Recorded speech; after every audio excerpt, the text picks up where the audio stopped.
خواتین کے حقوق ہیں، آپ حیران رہ جاؤ گے.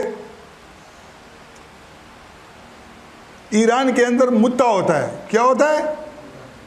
اب عورتوں کے اڈے بنے ہوئے ہیں. جو آدمی جو ہے نا وہ شادی شدہ نہیں ہوتا ہے یا شادی شدہ ہوتا ہے وہاں اپنی جنسی تسکین کر لیتا ہے. تو وہ جو عورتیں ہیں نا ان کی ایران کے اندر وہ حیثیت ہوگی، ان سے کوئی شادی نہیں کرتا جس طریقے سے لاہور کی ہیرا منڈی کی ہے. لیکن لاہور کی جو ہیرا منڈی کے اندر رہنے والی عورتیں ہیں نا ان کے ذہن کے اندر کبھی تو یہ تاثر ہوگا نا کہ یار ہم غلط کام کر رہے ہیں، کبھی توبہ کر لیں گے.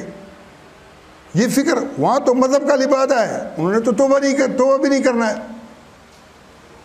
اچھا، جو خواتین یہ کام کرتی ہیں کسی مجبوری کے تحت یہاں بھی کرتی ہوں گی وہاں بھی کرتی ہوں گی. سعودیہ کے اندر مسیار کے نام سے تھوڑی لمبی مدت دی ہے تو وہاں کی عورتیں کہیں گی کہ ہم سے تو ایران والی اچھی ہیں. وہ جلدی جلدی کمانے کے چکر کے اندر شور بدل سکتی ہے نا.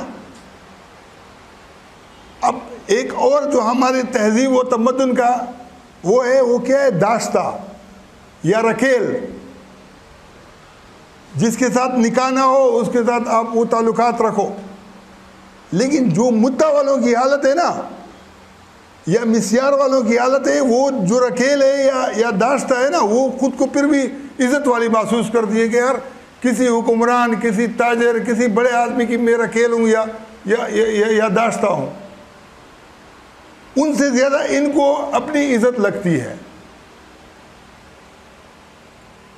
اگر آپ مغرب کو لے کے آؤ تو مغرب کے اندر جو گرل فرینڈ کا تصور ہے نا وہ ان داشتاؤں سے اور رکیلوں سے اور متع اور مسیار سے وہ کہتے ہیں کہ ہم اچھے ہیں. اب یہاں پر ایک اور طبقہ آئے گا، علماء اور مشائخ. وہ کہیں گے کہ ہم تو نہ رکیل والے ہیں، نہ داشتہ والے ہیں، نہ متع والے ہیں اور نہ مسیار والے ہیں. بڑا کریڈٹ جاتا ہے کہ نہیں؟ لیکن اگر دنیا کے سامنے لونڈی کا تصور رکھا جائے، آج اللہ نہ کرے یہ امریکی ہم پر آ جائیں، ہماری ماؤں کو، ہماری بیٹیوں کو، ہماری بہنوں کو، ہماری بیویوں کو ہم سے اٹھا کر لے جائے اور لونڈی بنا دیں. یہ داشتاؤں کو، رکیلوں کو، متع اور مسیار کو بھول جائیں گے کہ نہیں؟ اچھا، ہم اگر ان کے لیے تصور رکھتے ہیں کہ ہم ان کو بنائیں تو ٹھیک ہے، تو وہ ہمارے لیے کیا تصور اچھا رکھیں گے؟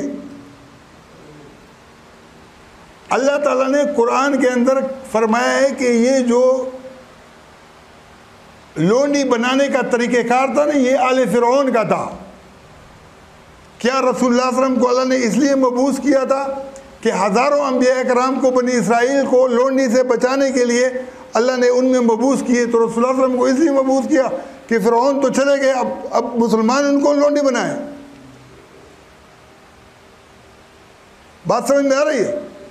اس سے بڑھ کر اور بہت بڑھ کر میاں بیوی چاہتے ہیں کہ ہم صلح کر لیں. منہ سے لفظ طلاق نکل گیا، 3 طلاق جاؤ، اور مولوی اس کو کہتا ہے کہ بھئی کیا ہے،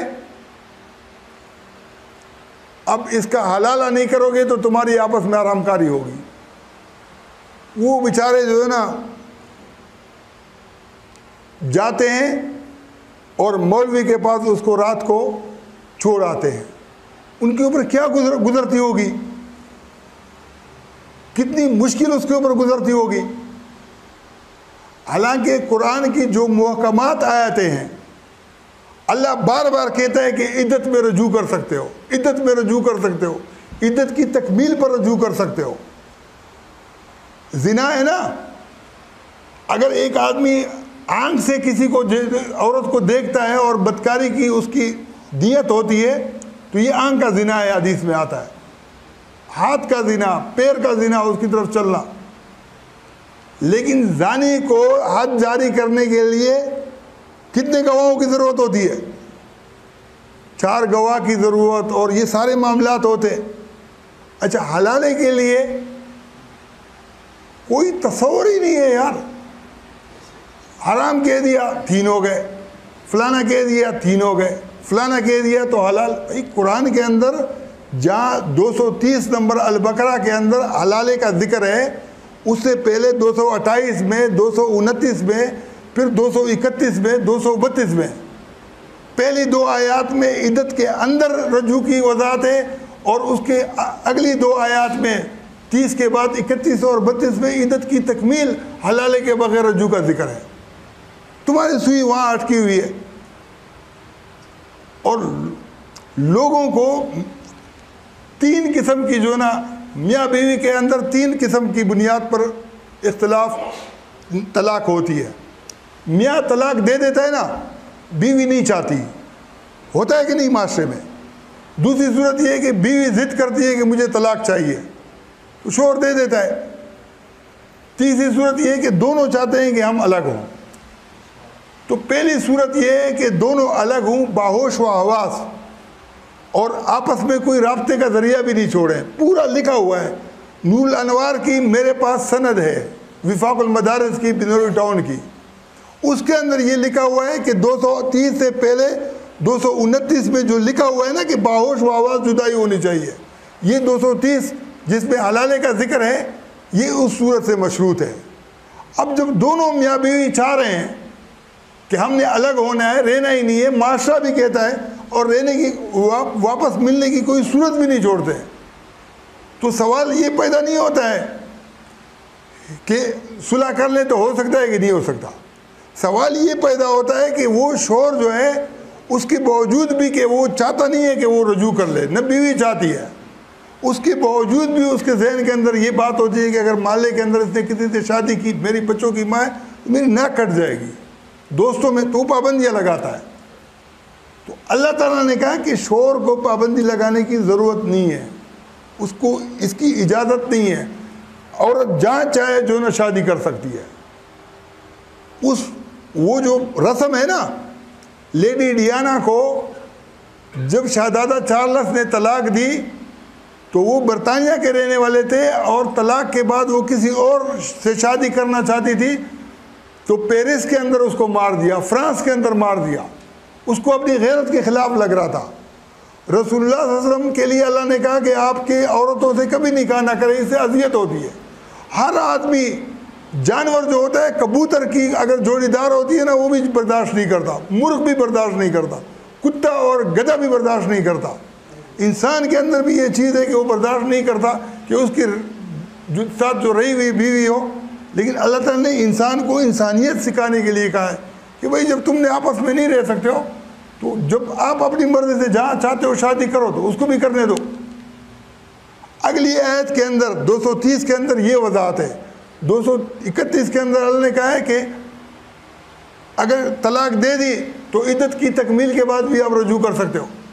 اب 228 میں اللہ نے کہا کہ عدت کے اندر بھی رجوع نہیں کر سکتے ہو صلح کے بغیر.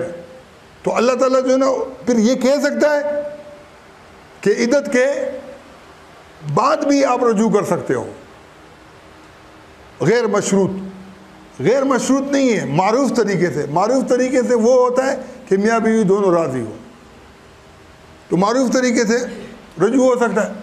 پھر اگر عورت ناراض ہو کے چلی گئی اور طلاق لے لی, تو اللہ تعالیٰ کہتا ہے کہ جب دونوں آپس میں راضی ہوں 232 کے اندر, تو رجوع ہو سکتا ہے. یقین جانو کہ تم لوگوں سے زیادہ ان علماء کو بات سمجھ میں آئی ہے. اندر اندر سے کہتے ہیں. ابھی ہمارا ایک ساتھی ڈاکٹر جمال جو ہے نا, حالانکہ یہ شریف لوگ ہیں, دارالعلوم کراچی والے, اس کو پکڑا, اس کو کہا کہ آپ کا گلا دبا دیتے, یہاں مار دیتے ہیں. اس نے کہا کہ یار میرے مارنے سے پیٹنے سے کچھ نہیں ہوگا, جو دلائل ہیں آپ اس کا جواب دو. تو کچھ لوگ وہاں حامی تھے, ان لوگوں نے ان کو چھڑایا. ہم نے اپنی کتاب بھیجی ان کو, میں نے کہا کہ اس کا جو ہے نا, تو انہوں نے تاریخ دے دی کہ 2 مہینے کے بعد اس کا جواب ملے گا. 2 مہینے گزر گئے, 3 گزر گئے, 4 گزر گئے, 5 گزر, پھر ہم نے چھاپ دیا, جواب نہیں ہے. میں کہتا ہوں کہ اللہ تعالیٰ مفتی تقی عثمانی صاحب کو اور زندگی بھی دے، اور یہ جو طلاق حلالے کا مسئلہ ہے، لوگوں کی عزتیں لٹ رہی ہیں، اس پہ جو ہے نا بہت ساری خرابیاں آ سکتی ہیں۔ ان کی وجہ سے جو ہے نا بنوری ٹاؤن والے اور جامعہ بنوریہ والے اور فاروقیہ والے بیچارے جرت نہیں کرتے ہیں، یہ ڈرتے ہیں، یہ کہتے ہیں کہ ہمارے چندے بند ہو جائیں گے، سرمایہ دار ہمیں جو ہزاروں لوگوں کو پال رہے ہیں پیچھے سے اگر یہ فتویٰ دے دیں گے تو وہ نہیں ہوگا۔ ان کی وجہ سے رکا ہوا ہے۔ اللہ تعالیٰ نے یہ زندگی بھی شاید اس لیے دی ہے، اور مجھے امید ہے کہ وہ اس معاملے کے اوپر لوگوں کے سامنے واضح کر دیں گے، اور اللہ ان کو توفیق دے۔ اور یہ ایک ایسا کام ہے کہ میں یہ سمجھتا ہوں کہ یہ امت کو جوڑنے والا کام ہے۔